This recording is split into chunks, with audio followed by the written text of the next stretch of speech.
Hi, I'm Jeff O'Donnell, and I wanted to give you a couple of ideas on pruning. First thing you really need to consider on pruning is the arrangement of the buds, particularly on trees. There is what we call opposite arrangement and alternate. Now, as far as opposite arrangement, an example would be a horse chestnut.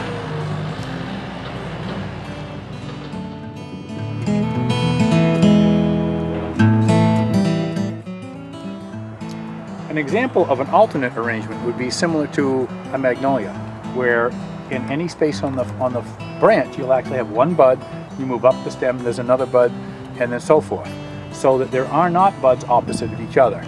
This is very important to understand because where you cut determines where the branch grows from at that point. An example of an improper cut would be an example with this maple tree, where at the top actually both opposite buds were left on the tree at pruning, and now the tree is developing two leaders. This is very bad because it creates a very weak joint, and actually the stub that's up there from the old stem should have been removed at the time of pruning as well.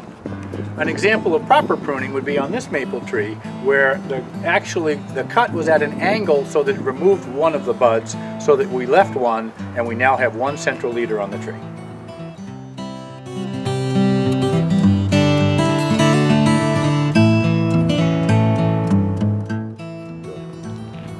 As an example of a proper cut on an opposite budded tree, on a central leader, this horse chestnut would be a good example.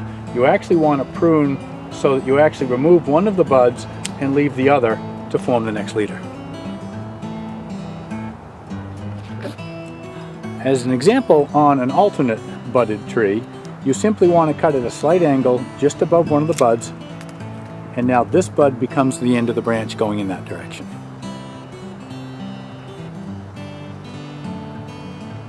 As an issue on the timing of pruning, those plants that bloom early in the spring actually form flower buds the year before they blossom. For instance, this rhododendron has this bud about an inch tall. That's actually this year's flower bud.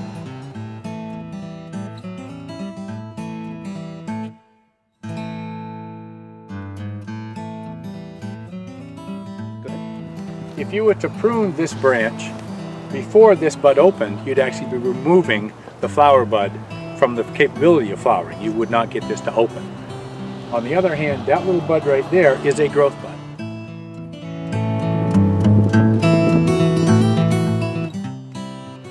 That small bud will actually produce this year's stems or leaves, but no flowers.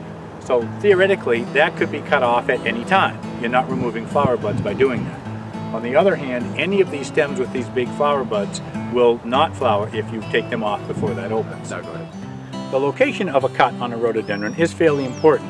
You actually want to cut where either there is a bud or a leaf or an attachment to a stem. For instance, on this branch, you could actually cut here. You could cut it. Okay. The next spot you could do it is where this stem hits the stem below it, which is here. Or you can remove this entire stem down where it's connected to the next stem.